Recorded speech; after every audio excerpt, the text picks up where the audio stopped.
বৌমা, বৌমা, কোথায় তুমি? এদিকে এসো তো।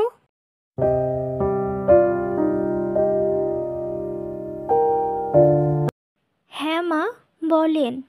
তোমার রান্না কি শেষ হয়েছে? না মা, এখনো শেষ হয় নাই, আরও কিছু তরকারি রান্না করতে হবে। আচ্ছা ঠিক আছে, তুমি তাড়াতাড়ি রান্না শেষ করে রিমি আর রোজার জন্য নারকেল দিয়ে তেল বানিয়ে দাও। ওদের দুজনের তেল শেষ হয়ে গেছে। ঠিক আছে মা, আমি রান্না শেষ করে ওদের জন্য তেল বানিয়ে দেব। এরপর সুমনা রান্নাঘরে যায়। কিছুক্ষণের মধ্যেই রান্না শেষ করে নারকেল দিয়ে তেল বানিয়ে রোজা আর রিমির কাছে আসে আর বলে, এই নাও, তোমাদের জন্য আমি তেল বানিয়ে এনেছি, দেখো তো আজকে কেমন হলো। হ্যাঁ ভাবি, খুব সুন্দর হয়েছে। তুমি এখানে এসো, আমাদের দুজনের মাথায় তেল দিয়ে দাও। না রোজা, আমি এখন তেল দিতে পারবো না। তোমাদের যদি খুব দরকার হয় তাহলে এখন অল্প একটু তেল মেখে নাও। আমি বিকেলে তোমাদের দুজনকে সুন্দর করে তেল মাখিয়ে দেব। এখন আমি সবাইকে খাবার খেতে দেব। রান্না শেষ করেই তোমাদের জন্য তেল বানিয়েছি, এমনিতেই অনেক দেরি হয়ে গেছে। ঠিক আছে ভাবি, তাই হবে। তুমি এখন যাও তাহলে। এরপর সুমনা সেখান থেকে চলে যায়।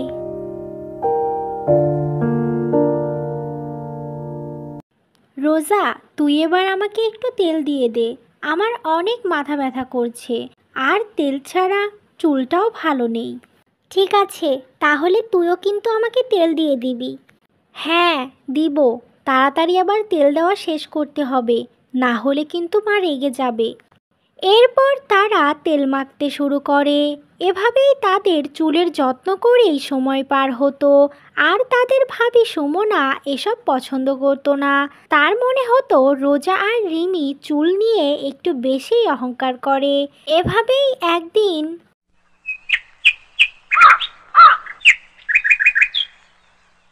কি গো রহিমা, কেমন আছো?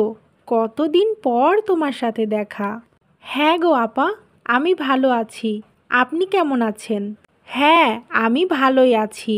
ভালো না থাকলে কি আর এত দূর আসতে পারতাম? তা রহিমা, তুমি নাকি ছেলে বিয়ে দিয়েছ? তোমার বৌমাকে তো দেখিনি, ডাকো একটু, দেখি কেমন হয়েছে তোমার বৌমা। এরপর রহিমা সুমনাকে ডাকে।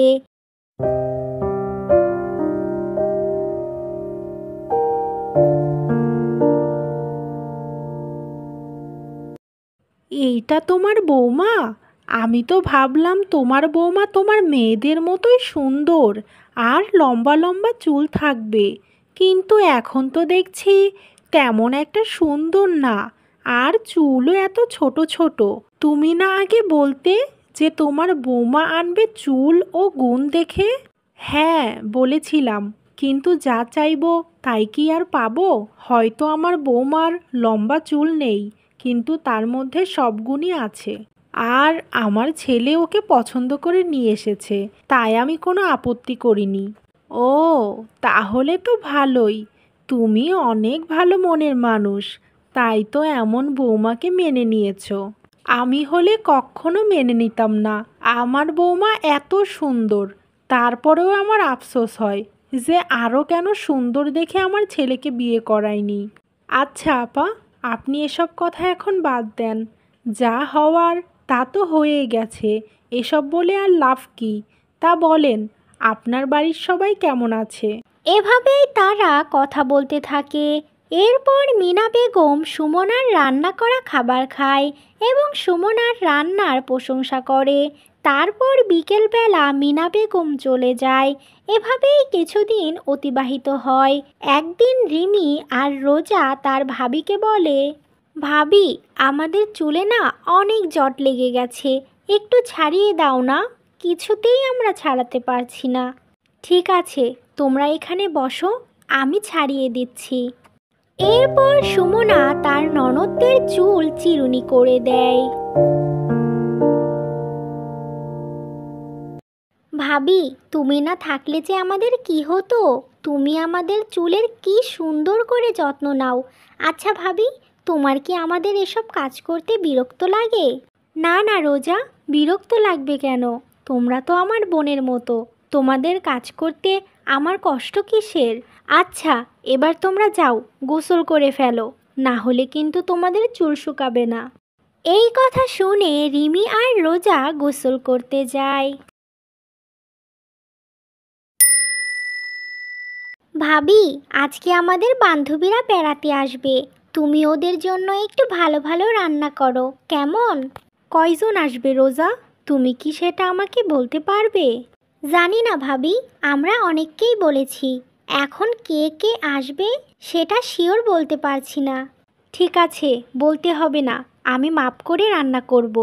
এরপর সুমনা রান্নাঘরে যায়। এভাবেই কিছুক্ষণ পর রোজা আর রিমির বান্ধবীরা চলে আসে এবং তারা গল্প করতে থাকে।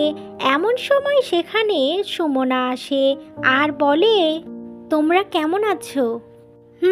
আমরা ভালো আছি, কিন্তু আপনি কে? আপনাকে তো চিনতে পারলাম না। তোমরা আমাকে কিভাবে চিনবে?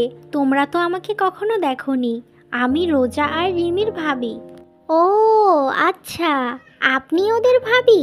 আসলে আমাদের রোজা আর রিমি বলেছিল যে তাদের ভাবি অনেক সুন্দর আর তাদের মতোই লম্বা চুল আছে, কিন্তু আপনার তো সেসব কিছুই নেই, তাই চিনতে পারি নাই। না না, আমি অতটাও সুন্দর নই, আর আমার লম্বা চুলও নেই। হয়তো তোমরা শুনতে ভুল করেছো। রোজা আর রিমি এরকম কথা বলবে না। আমরা কিছুই শুনতে ভুল করিনি। এই তো আপনার ননদেরা এখানেই আছে, তাদের কাছেই জিজ্ঞেস করুন। কি রে রোজা, এই রিমি, তোরা চুপ করে আছিস কেন? তোরা তো ক্লাসের সবাইকে বলেছিলি যে তোদের ভাবি তোদের মতোই সুন্দর, এখন আমরা দেখলাম সেটা পুরোই উল্টো। আচ্ছা, তোরা কি এখানে এসব নিয়ে কথা বলতে এসেছিস? আমরা তো এখানে গল্প করব, ভালো ভালো খাবার খাবো আর অনেক এনজয় করব। এইসব বাদ দে এখন, তোরা এনজয় কর। আর ভাবি, তুমি আমার বান্ধবীদের জন্য খাবার রেডি করো, ঠিক আছে? এরপর সুমনা মন খারাপ করে সেখান থেকে চলে যায় আর রিমির বান্ধবীদের জন্য খাবার রেডি করে।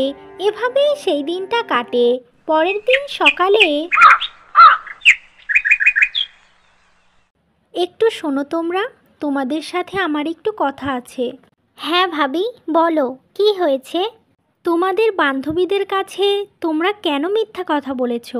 আমার পরিচয় দিতে কি তোমাদের লজ্জা লাগে? ভাবি, তুমি ওদের কথাই মন খারাপ করো না। আসলে ভাইয়া তোমাকে বিয়ে করার আগে আমরা সবাইকে বলতাম যে আমাদের ভাবি আমাদের মতোই হবে, আমাদের মতো লম্বা লম্বা চুল থাকবে, কিন্তু সেটা তো কোনো কারণে হয়নি। এখন আমরা কি করে বলবো যে আমাদের ভাবি আমাদের মতো না? তার অনেক ছোট চুল। আমরা এসব বললে তো ওরা আমাদেরকে অপমান করবে, তাই একটু মিথ্যে বলেছিলাম ভাবি। কিন্তু এটা তোমাদের করা উচিত হয়নি। যেটা সত্যি সেটাই বলে দেওয়া উচিত। একটা কথা মনে রেখো, মানুষের বাইরের সৌন্দর্য দেখে ভালো মন্দ বিচার করা যায় না। যার মন ভালো সেই প্রকৃত সুন্দর। মানে, তুমি কি বলতে চাইছো ভাবি? আমরা সুন্দর বলে কি আমাদের মন সুন্দর না? তুমি আমাদের এভাবে অপমান করতে পারলে? আরে রোজা, আমি সেভাবে কথাটা বলিনি। আমি সবার উদ্দেশ্যেই কথাটা বলেছি। তোমরা আমাকে কেন ভুল বুঝছো? তোমাদের জন্য আমি কত অপমানিত হলাম, তারপরেও তো তোমাদের কিছু বললাম না, আর তোমরা আমার এই সামান্য কথা ধরছো। এটা সামান্য কথা না ভাবি, তোমার কথাই স্পষ্ট বোঝা যাচ্ছে যে তুমি আমাদের হিংসা করো। আমাদের মতো এত লম্বা চুল নেই বলে তোমার অনেক হিংসা হয়। কি বলছো তোমরা? তোমাদের মুখে এমন কথা শুনবো কখনো ভাবিনি। আমরাও কখনো ভাবিনি যে তুমি আমাদের হিংসা করো। এই রোজা, চল এখান থেকে। এই বলে রিমি আর রোজা সেখান থেকে চলে যায়। যাদের জন্য এত কিছু করলাম তারাই আমার সাথে এরকম করলো। ছি, আসলেই যারা সুন্দর তাদের অহংকারে মাটিতে পাই পড়ে না। এভাবেই সুমনা নানা রকম কথা ভাবতে থাকে। এরপর থেকে সুমনার তার ননদদের সাথে আগের মতো ভালো সম্পর্ক ছিল না। এমনই একদিন, বৌমা, এখানে বসে বসে কি করছো? কত কাজ পড়ে আছে রান্নাঘরে। মা, আসলে আমার ঘরটা একটু পরিষ্কার করলাম, তারপরেই এখানে একটু বসেছি। আমি বাইরেই যাচ্ছিলাম, আপনার কিছু লাগবে? না, আমার কিছু লাগবে না। তুমি যাও, তাড়াতাড়ি রান্না শেষ করে রিমি আর রোজার চুলে তেল লাগিয়ে দাও। ঠিক আছে মা, আমি এক্ষুনি রান্নাঘরে যাচ্ছি। এরপর রহিমা চলে যায়।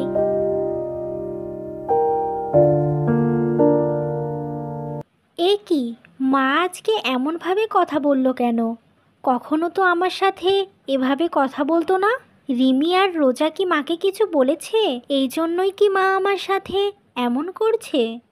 এভাবেই সুমনা নানা রকম কথা ভাবতে থাকে। তারপর সে রান্নাঘরে যায়।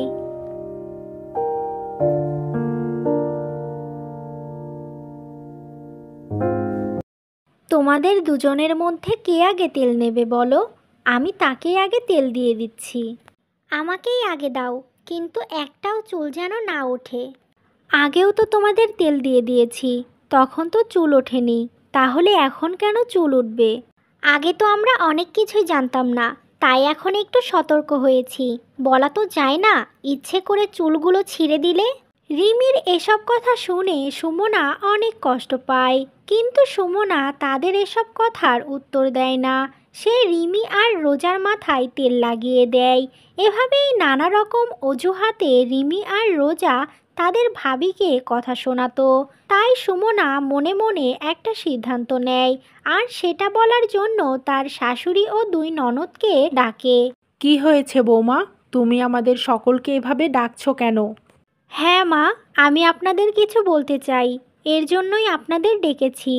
আসলে আমি অনেক দিন হলোই দেখছি যে রিমি আর রোজা সবসময় আমাকে সন্দেহ করে। তারা সবসময় ভাবে তাদের চুলের আমি ক্ষতি করব। তাই আমি সিদ্ধান্ত নিয়েছি যে আমি আর রোজা আর রিমির চুলের বিষয়ে কিছু বলবো না, আর কোনো তেলও বানাবো না। আমি চাই না আমার জন্য রিমি আর রোজার চুলের কোনো ক্ষতি হোক। তুমি একা একা এসব সিদ্ধান্ত নিয়ে নিলে, আমাকে জানানোর প্রয়োজনও মনে করলে না? তুমি যদি এসব কাজ না করো তাহলে এসব কে করবে? তুমি তো জানো আমি আর আগের মতো কিছু করতে পারি না। হ্যাঁ মা, আমি জানি, আমি তো সব কাজই করব, শুধু রিমি আর রোজার চুলের বিষয়ে কিছু করব না। ঠিক আছে ভাবি, তোমাকে কিছুই করতে হবে না। তুমি যখন ছিলে না তখন কি আমরা চুলের যত্ন করিনি? এখনও সেভাবেই করব। হ্যাঁ ভাবি, তোমাকে আমাদের লাগবে না। তুমি আমাদের কাছ থেকে যত দূরে থাকবে ততই ভালো। আমরা নিজেরাই আমাদের চুলের যত্ন নেব। এই বলে রিমি আর রোজা সেখান থেকে চলে যায়। এই দিনের পর থেকে সুমনা রিমি আর রোজার চুলের কোনো যত্ন নিত না। রহিমা বেগম অসুস্থ থাকার কারণে সেও সেভাবে কিছু করতে পারত না। তাই রিমি আর রোজা যতটুকু সম্ভব চুলের যত্ন নিত। একদিন,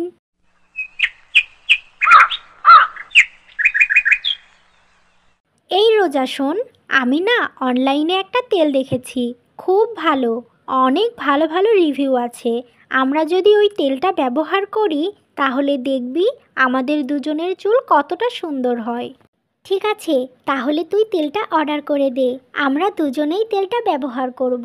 এরপর রিমি তেলটা অর্ডার করে দেয়। কিছুক্ষণের মধ্যেই তেলটা চলেও আসে। তারপর তারা সেই তেল মাথায় নেয়। এভাবেই বেশ কিছুদিন কেটে যায়।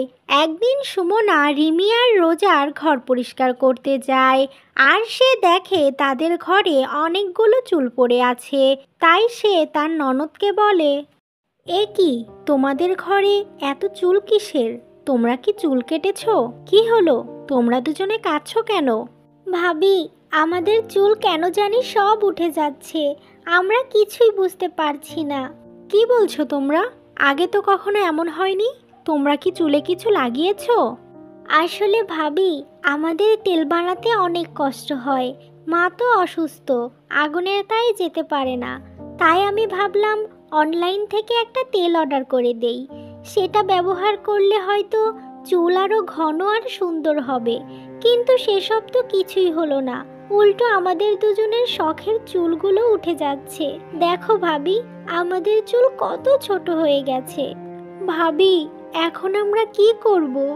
এই চুলগুলো যে আমাদের অনেক শখের। তুমি আমাদেরকে মাফ করে দাও ভাবি। হয়তো তোমার সাথে খারাপ ব্যবহার করার কারণেই আজ আমাদের এই অবস্থা। আরে, তোমাদের আমি মাফ করব কেন? তোমরা তো আমার বোনের মতো। ছোট বোনরা ভুল করলে কি বড় বোন রাগ করে থাকতে পারে? আর এসব ভেবে তোমরা মন খারাপ করো না। তুমি অনেক ভালো ভাবি। তুমি যখন আমাদের মাপ করে দিয়েছো, তাহলে এবার আমাদের জন্য কিছু একটা করো। তোমরা চিন্তা করো না, তোমাদের চুল আবার আগের মতো হয়ে যাবে। আর না জেনে শুনে অনলাইনের কিছু ব্যবহার করতে নেই, বুঝলে? এভাবে তারা কথা বলছিল।